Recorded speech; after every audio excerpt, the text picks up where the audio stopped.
UP में मुबैना love जिहाद पर रोक लगाने जाने के लिए लाए गए यूपी और उत्तराखंड सरकार की जानिब से ऑर्डिनेंस के खिलाफ सुप्रीम कोर्ट में आज समाअत है।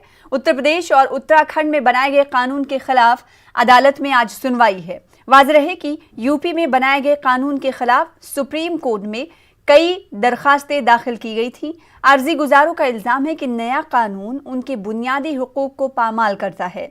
इन अर्जी गुजारों का यह भी कहना है कि उत्तर प्रदेश की योगी हुकूमत का ये कानून आइन की रूह के मुनाफी है, इसलिए इन्हें मनसूख किया जाए। उत्तर प्रदेश और उत्तराखंड सरकार के द्वारा बनाए गए लव जिहाद कानून 2020 को चुनौती देने वाली याचिका पर सुप्रीम कोर्ट आज सुनवाई करेगा। चीफ जस्टिस की बेंच आज इस पूरे मामले की सुनवाई करेगी।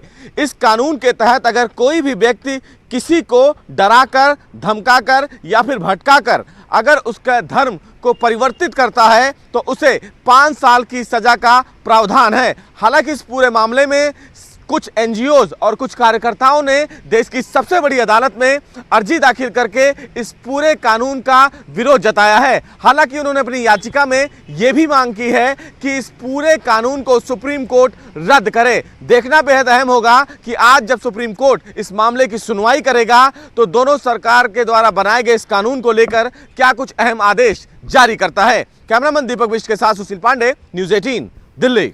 तो कई अर्जियां दाखिल की गई हैं और उन अर्जियों पर आज मुल्क की सबसे बड़ी अदालत सुप्रीम कोर्ट समाअत करने वाली है। और इससे पहले यहां पर ये भी जिक्र करना बेहद ज़रूरी है कि अदालत की जानिब से इस हवाले से पहले रिमार्क्स दिए गए थे कि एक बालिग जोड़ा अपनी मन मर्जी के मुताबिक शादी कर सकता है। सुशील पांडे, आज जो अर्जियां मुखालिफत में कानून के दायर की गई हैं, दाखिल की गई हैं, उस पर मुल्क की सबसे बड़ी अदालत सुनवाई करेगा। क्या लगता है अदालत का क्या फैसला इस हवाले से हो सकता है अगर पिछले रिमार्क्स को देखा जाए तो?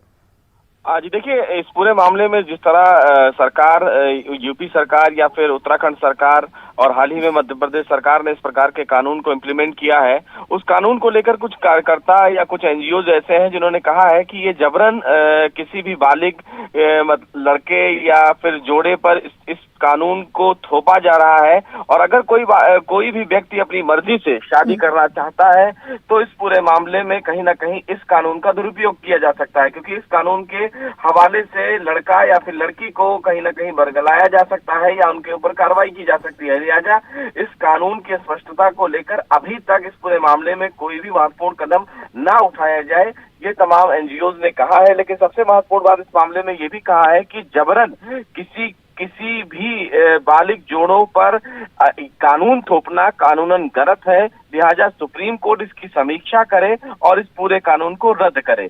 अब ऐसे में सुप्रीम कोर्ट के कई ऐसे फैसले हैं जिसमें साफ तौर से सुप्रीम कोर्ट ने खुद अपना ऑब्जर्वेशन दिया है और टिप्पणी की है कि अगर कोई भी बालिग जोड़ा अपने मर्जी से शादी करना चाहता है तो उसको ना तो उसके पेरेंट्स रोक सकते हैं और ना ही कोई और व्यक्ति। अब ऐसे में ये कानून फिलहाल उन तमाम लोगों के लिए कितना बेहतर होगा, कितना बेहतर नहीं होगा, इसकी कानूनी समीक्षा होना बेहद जरूरी है और इसीलिए सुप्रीम कोर्ट में अर्जी दाखिल की गई है।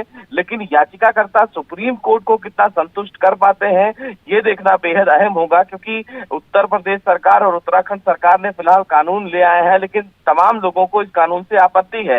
लेकिन क्या सुप्रीम कोर्ट को इस कानून में किसी भी प्रकार की कमियां दिखती हैं या फिर नहीं दिखती है, ये देखने वाली बात होगी।